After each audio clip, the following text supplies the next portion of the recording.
Hello friends, welcome to my channel. आज हम सुनेंगे 16 दिवसीय महालक्ष्मी व्रत पूजा की कहानी। धर्मराज युधिष्ठिर बोले, हे पुरुषोत्तम, अपने नष्ट स्थान की पुनः प्राप्ति कराने वाला और पुत्र, वायु, सर्वेश्वर तथा मनोभिलषित फलप्रद कोई एक व्रत मुझसे कहिए। श्री कृष्ण ने युधिष्ठिर से कहा, कृतयुग सतयुग के आदि में जिस समय दैत्यराज वृत्रासुर ने देवताओं के स्वर्गलोक में प्रवेश किया, उस समय इंद्र ने भी यही प्रश्न नारद मुनि से किया था। इंद्र के पूछने पर नारद जी कहने लगे, हे इंद्र, सुनो। पूर्व समय में अत्यंत रमणीय पुरंदपुर नाम का एक नगर था। उसकी भूमि रत्नों से युक्त थी और पर्वत भी रत्नों से भरे हुए थे।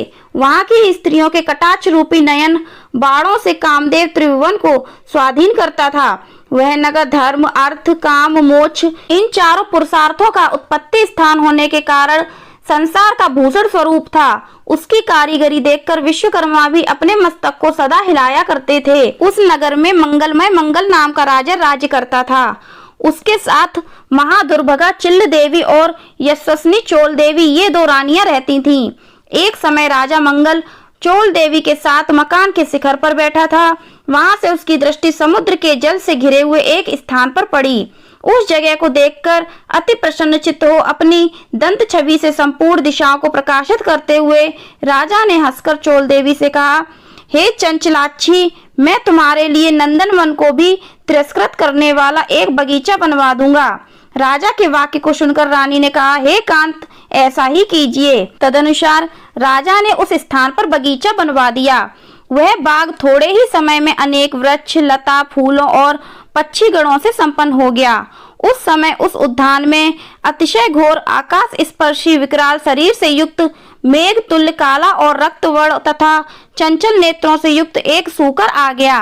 वह अपनी दाढ़ों से सूर्य चंद्र को भी खींच सकता था।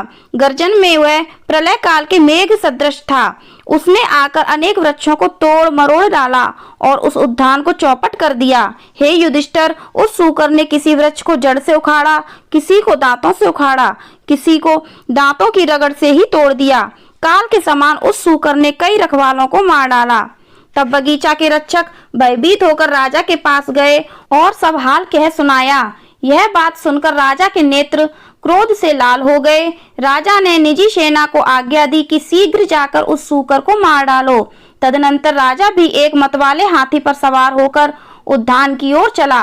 वह सेना अश्व समूह रूपी वस्त्र से ढकी हुई पृथ्वी को हिलाती तथा रथों को शीघ्र गति से उत्पन्न पवन से संपूर्ण सैनिकों को कपाती तथा पैदल सेना शब्द से दिशाओं को पूरित करती हुई बगीचा के नजदीक पहुंची और उसे चारों ओर से घेर लिया।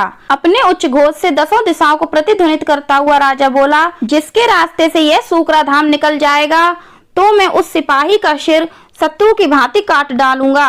राजा के वचन सुनकर सूकर जिस मार्ग में राजा खड़े थे उसी मार्ग से मनुष्यों की सी चेष्टा करता हुआ निकल गया और राजा कोड़े से अपने घोड़े को मारते ही रह गए। राजा लज्जा से चंद्रवत कलंकित होकर सूकर के पीछे पीछे सिंह व्याघ्रों से युक्त घोर वन में जा निकला। उस वन में तमाल, ताल, हिंताल, साल, अर्जुन आदि के वृक्ष थे। वहां विविध लताएं थीं। झिल्लियों की झंकार से दसों दिशाएं मुखरित हो रही थीं। राजा उस घोर वन में एकाग्र मन से उस सूकर को ढूंढ रहा था। एकाएक सूकर से उसका सामना हो गया। तब राजा ने बाण से वैसे ही सूकर को घायल किया जैसे इंद्र ने पर्वतों के पक्ष काटे थे। बाण के लगते ही सूकर अपने अधम शरीर को छोड़कर दिव्य गंधर्व रूप धारण कर विमान पर जा बैठा। गंधर्व बोला, हे महिपाल, आपका कल्याण हो। आपने मुझे सूकर योनि से छुड़ाया, अतः बड़ी कृपा की। अब मेरा वृत्तांत सुनिए। एक समय ब्रह्मा जी देवताओं से घिरे हुए बैठे थे और मैं उनको चंचत पुट आदि तालों तथा षड्जादि सप्तस्वरों और मंद्रादि 3 प्रमाणों से तथा अन्यान्य गाने योग्य तरह तरह के स्थान व गुणों से युक्त गीत सुना रहा था। गाते गाते मैं ताल स्वर में भ्रष्ट हो गया। इसी कारण ब्रह्मा जी ने मुझे चित्ररथ गंधर्व को शाप दे दिया। ब्रह्मा जी ने कहा, तू पृथ्वी पर सूकर होगा। जिस समय राजाओं का राजा मंगल तुझे अपने हाथों से मारेगा उस समय तू सूकर योनि से छूटकर फिर इस अवस्था को प्राप्त हो जाएगा। अतएव हे महीपते, मैं इस योनि में आ गया था। आज आपके हाथ से मरकर मैं सूकर योनि से छूट गया। अब मैं प्रसन्न होकर देवताओं को भी दुर्लभ एक वर देता हूँ, उसे आप स्वीकार कीजिए। धर्म, अर्थ, काम तथा मोक्ष को देने वाला यह महालक्ष्मी व्रत है। इसे करके आप सार्वभौम राजा हो जाएंगे। अब आप प्रसन्न होकर अपनी राजधानी को लौट जाइए। नारद जी कहते हैं, चित्ररथ गंधर्व राजा मंगल से यह कहकर शरत काल के मेघ के समान तत्क्षण अंतर्धान हो गया। राजा मंगल ज्यों ही चलने को हुआ त्यों ही बगल में संबल मार्ग भोजन के लिए एक ब्राह्मण बालक को देखा। राजा ने मुस्कुराकर बालक से कहा, हे वटु, देव, दानव, गंधर्व, राक्षस, इनमें आप कौन हैं? आप सच सच कहिए, ऐसे घोर जंगल में आप किस लिए आए हैं? राजा के प्रिय वचन सुनकर वटु ने राजा को आशीर्वाद देते हुए कहा, हे राजन, मेरा जन्म आप ही के देश में हुआ है। मैं आप ही के साथ साथ यहाँ आया हूँ। मेरे योग्य यदि कोई कार्य हो तो बताइए। राजा ने कहा, आज से मैं आपको नूतन कहूंगा। हे वटो ब्रह्मचारी, अगर यहाँ कोई तालाब हो तो उसमें से मेरे लिए थोड़ा जल ले आइए। राजा के वचन सुनकर वटु ने राजा को एक बरगद की छाया में बैठा दिया और स्वयं घोड़े पर सवार होकर पक्षी गणों का शब्द सुनाता हुआ चल पड़ा। थोड़े ही दूर आगे जाने पर उसे एक अति रमणीक तालाब दिखाई दिया। वह तालाब कमला लक्ष्मी का निवास स्थान रथांग चकवा चकई से भूषित वनस्पतियों से युक्त होने के कारण नारायण के समान दिखता था। वह तालाब वायु के सैकड़ों रत्नों से निष्फल करने वाला, विष रहित अगस्त्य मुनि की पिपासा को शांत करने वाला, समुद्र से भी अधिक गंभीर, शीतल, मंद सुगंध वायु युक्त स्वच्छ जल से पूर्ण था। उसके निकट वह वटु घोड़े को लेकर ज्यों ही गया त्यों ही कीचड़ में धंस गया। वह घोड़े से उतरकर चारों ओर देखता हुआ तालाब के निकट पहुंचा तो वहां उसने कई स्त्रियों का झुंड देखा। अनेक दिव्यांबरों को धारण किए दिव्य अलंकारों से युक्त होकर दिव्य स्त्रियां कथा कह रही थीं। तदनंतर वह उन स्त्रियों के पास जाकर अपना वृत्तांत बताता हुआ कहने लगा।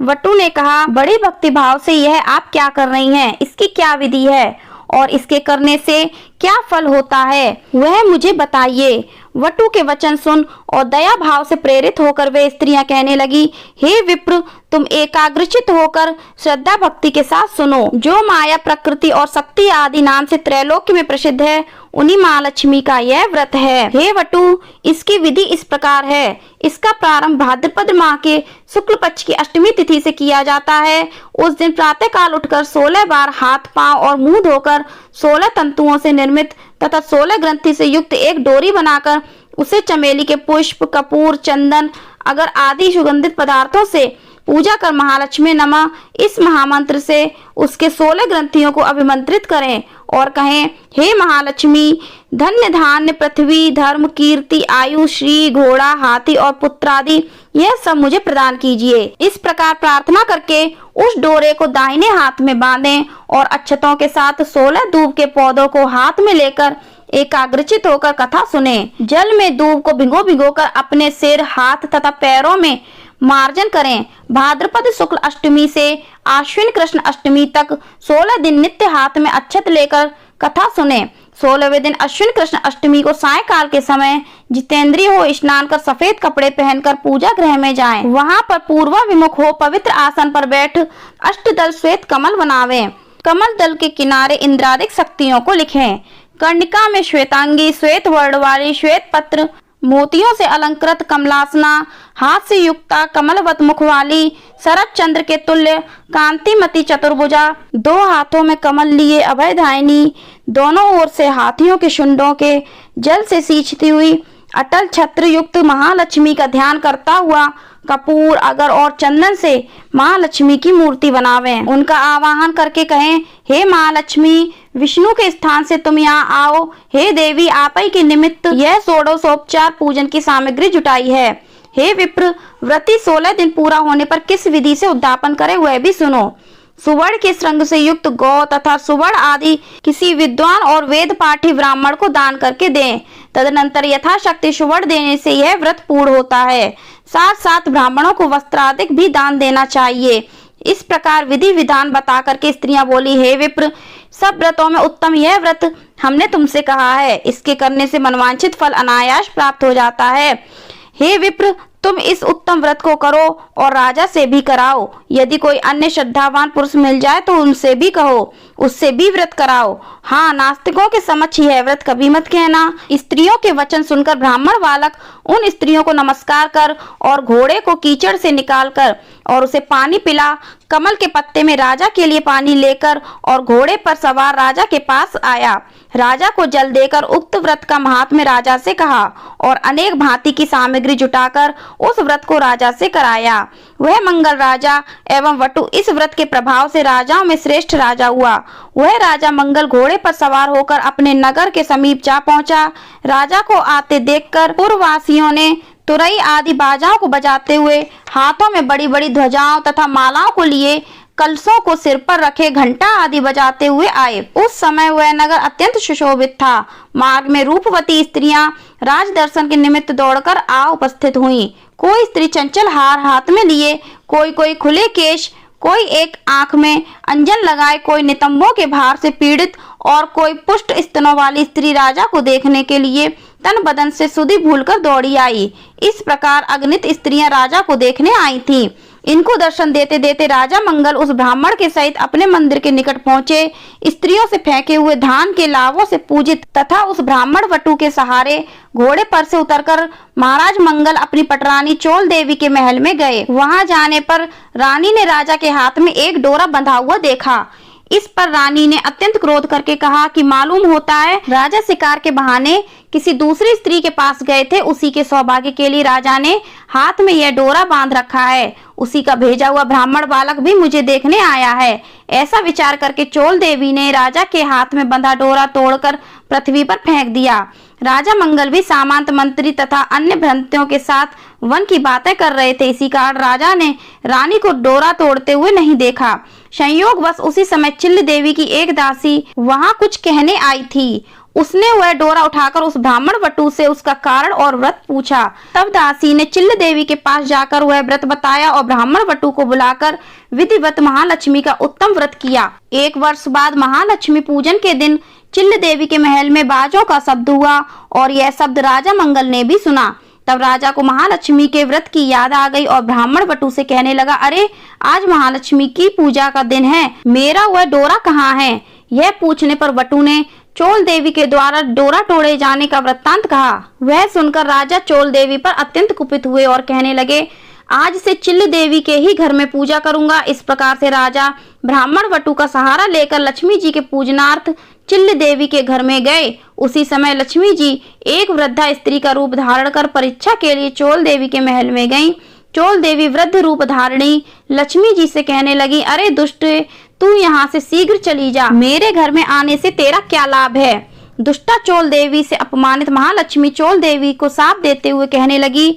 लक्ष्मी जी ने कहा, तूने मेरा अनादर किया है, उसके प्रतिकार के लिए मैं तुझे शाप देती हूँ कि तू सूकर मुखी हो जा और यह मंगलपुर कोलापुर हो जाए। तभी से वह नगर कोलापुर कहलाने लगा। लक्ष्मी जी वहां से चलकर उसी वेश में चिल्ल देवी के घर में आईं तो वहां पर लक्ष्मी जी की अनेक प्रकार से सम्मान पूर्वक पूजा हुई।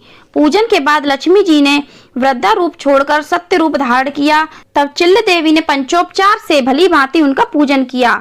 इस पर महादेवी ने प्रसन्न होकर चिल्ल देवी से वर मांगने के लिए कहा। लक्ष्मी जी बोली, हे चिल्ल देवी, तुम्हारे पूजन से मैं अति संतुष्ट हूँ, हमसे तुम जो चाहे वर मांग लो। चिल्ल देवी बोली, हे सुरेश्वरी, आपका उत्तम व्रत जो करे उसका घर जब तक सूर्य चंद्र है तब तक आप न त्यागें। आज से इस राजा की संसार में प्रसिद्धि हो और हे देवी, आप में मेरी अचल भक्ति सदैव बनी रहे। जो यह कथा सद्भाव के साथ पढ़े या सुने उनको आप सदा मनोभिलषित फल दें। तब लक्ष्मी जी तथास्तु कहकर वहां से अंतर्धान हो गईं। इसके बाद राजा मंगल ने भी आकर चिल्ल देवी के साथ परम भक्ति भाव से लक्ष्मी जी की पूजा की। उसी समय ईर्ष्यावश चोल देवी भी चिल्ल देवी के महल में आई। यद्यपि द्वारपालों ने उसे आने से मना किया, फिर भी वह नहीं मानी। वहां की गतिविधि देखकर चोल देवी के मन में न जाने क्या आया कि वहां से सीधे अंगिरा ऋषि के स्थान से सुशोभित घोर जंगल में चली गई। महर्षि ने चोल देवी की विचित्र आकृति को देख दिव्य ज्ञान दृष्टि से विचार करके उसके द्वारा महालक्ष्मी का व्रत कराया। उस व्रत के करने से चोल देवी महायशस्विनी हो गई और चातुर्य, क्रीड़ा तथा लीला और लावण्य का भंडार बन गई। एक समय राजा ने शिकार खेलते हुए अंगरा मुनि के आश्रम में आकर एक सुंदर रूप युक्त और चंचल नेत्रों वाली स्त्री को देखा। उसे देखकर मुनि ने राजा से पूछा कि आपकी कुटिया में यह दिव्य रूप धारी स्त्री कौन है? मुनि ने चोल देवी का समस्त हाल बताकर उसे राजा के हाथों सौंप दिया। तब राजा चोल देवी के साथ नगर में आकर चिल्ल तथा चोल देवी के साथ अनेक भोगों को भोगने लगे। चिल्ल देवी और चोल देवी ये दोनों रानियां राजा से इस तरह मिलकर रहने लगी जैसे गंगा यमुना सागर में मिली रहती हैं। राजा भी उन दोनों में अधिकाधिक प्रीत रखने लगे। राजा मंगल चिल्ल देवी और चोल देवी के साथ अनेक भोगों को भोगता हुआ चिरकाल तक सप्तद्वीपों से युक्त पृथ्वी का राज्य भोगता रहा। वह नूतन ब्राह्मण वटु महालक्ष्मी के व्रत के प्रभाव से बृहस्पति की भांति राजा मंगल का मंत्री हुआ। वह राजा पृथ्वी के समस्त सुखों को भोगकर अंत में आकाश में जाकर विष्णु देवत नामक श्रवण नक्षत्र बनकर स्थित हुआ। नारद जी बोले, हे इंद्र, सब व्रतों में उत्तम व्रत मैंने तुमसे कहा, जिसकी कथा मात्र सुनने से मनवांछित फल प्राप्त हो जाता है। जैसे तीर्थों में प्रयाग, देवताओं में विष्णु और नदियों में गंगा पुनीत मानी जाती है, उसी भांति यह व्रत सब व्रतों में उत्तम है। हे इंद्र, धर्म, अर्थ, काम तथा मोक्ष को यदि तुम चाहते हो तो श्रद्धा युक्त होकर इस उत्तम व्रत को करो। इसके करने से महालक्ष्मी धन, धान्य, पृथ्वी, धर्म, कीर्ति, आयु, यश, श्री घोड़े, हाथी और पुत्र पौत्र आदि सब कुछ देती है। श्री कृष्ण युधिष्ठिर से बोले, हे युधिष्ठिर जी, नारद जी द्वारा कहा गया यह व्रत देवराज इंद्र ने किया। इसी व्रत के प्रभाव से इंद्र को मनवांछित फल मिला। आप भी इस व्रत को करें तो मनवांछित फल की प्राप्ति एवं पुत्र पौत्र आदि की वृद्धि होगी। यह कथा श्री कृष्ण भगवान ने युधिष्ठिर के प्रति कही थी। मैं आप लोगों से फिर भी यह कहता हूँ, अपनी अपनी मनोकामना की सिद्धि के लिए यह व्रत सबको करना चाहिए। इसके करने से सब कुछ प्राप्त किया जा सकता है। इस प्रकार भविष्योत्तर पुराण में कही गई शिवदत्ती महालक्ष्मी व्रत कथा समाप्त हुई। तो फ्रेंड्स, आपको यह कथा कैसी लगी कमेंट करके जरूर बताना। पसंद आई हो तो लाइक करना, ज्यादा से ज्यादा शेयर करना, चैनल को सब्सक्राइब करना, बेल आइकन को प्रेस करना, कमेंट में ओम श्री महालक्ष्मी नमः अवश्य लिखना। धन्यवाद।